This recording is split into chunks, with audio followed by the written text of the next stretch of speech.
and which reads that this House rejects the report of the Public Accounts Committee on 1MDB, tabled in April 2016, as unsatisfactory and not comprehensive enough, and resolves that the PAC should conduct a fuller and more comprehensive investigation into the 1MDB scandal, which have brought Malaysia the three I's: infamy, ignominy, and iniquity of a global kleptocracy. That is the motion that I have given notice. In compliance with standing orders requirement for motions which require 14 days, I call on the Minister in the PM's department, Azalina, to ensure that this motion can be debated on the last sitting of Parliament on April the 5th, which will comply with the 14 days notice, and that a full day is set aside for the debate on this motion. In fact, the importance and urgency of the matter should require this motion to be brought forward to be debated earlier, and I call on the Prime Minister Najib to resolve that this motion should take priority and be debated in the Dewan Rakyat either on Thursday, 29th of March, or Monday, 2nd of April. If he doesn't know how to do it, I can advise him. It is now more urgent to debate this motion, which calls for the rejection of the PAC report on 1MDB tabled in Parliament in April 2016 as unsatisfactory. As unsatisfactory or comprehensive enough, or not comprehensive enough, as unsatisfactory and or not comprehensive enough, because of the outrageous parliamentary answer given by the Deputy Minister of Communications and Multimedia, Jalani Johari, yesterday, that 1MDB related information which is unverified as those stated in the PAC report and the outcome of investigations of the police and the AG's chambers will be considered fake news. This is most laughable and outrageous answer, and the latest example of ministers and deputy ministers competing to make Malaysia the laughing stock of the world. At a time when the whole world has been awash with 1MDB news and developments, which the Malaysian government is desperately trying to suppress, presenting the image of a boy trying to plug the hole in the dike. You know about the story, the hole in the dike?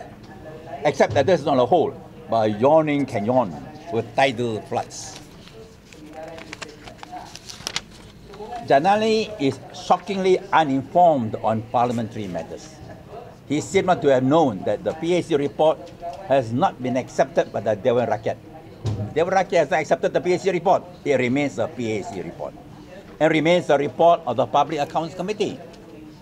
Will Parliament accept the PAC report on the 1MDB scandal, although it is most unsatisfactory and not comprehensive enough, and does nothing to restore Malaysia's reputation and integrity in the world, or to purge and cleanse Malaysia of the three I's: infamy, ignominy, and iniquity of a global kleptocracy? It will be to the eternal shame of Parliament if it accepts such an unsatisfactory report, and hence the submission of my motion today. Janali's answer is, in fact, the worst possible advertisement for the so-called anti-fake news bill, which Azalina announced yesterday as ready for Parliament next week. It will appear that unless verified by the government, everything, whether happening or reported locally or internationally about the 1MDB scandal, is fake news.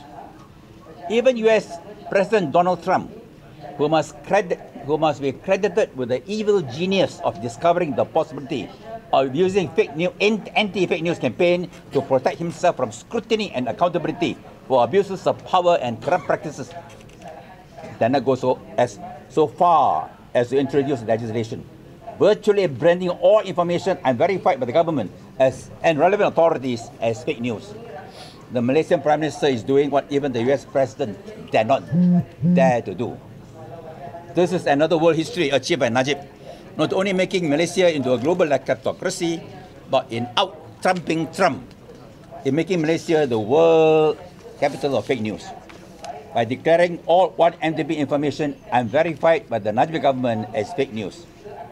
Have Malaysian ministers and MPs so lost their moral compass, which Malaysian tycoon Robert Koch in his memoirs, has said it's one of the two most important factors determining the rise or fall of nations, that we can complacently regard the forthcoming anti-fake news legislation as meant to protect the public from fake news and from becoming victims of fake news, when it's actually meant to protect and insulate the Najib administration from full scrutiny and accountability for the 1MDB scandal, which has made Malaysia even more infamous than African nations, which until the Najib premiership had a virtual monopoly for the epithet of global kleptocracies. Now, global kleptocracy has migrated from Africa to Malaysia. And this is the PAC report. This is the 252-page US litigation to forfeit over 1.7 billion US dollars of 1MDB linked assets in the United States, United Kingdom, and Switzerland.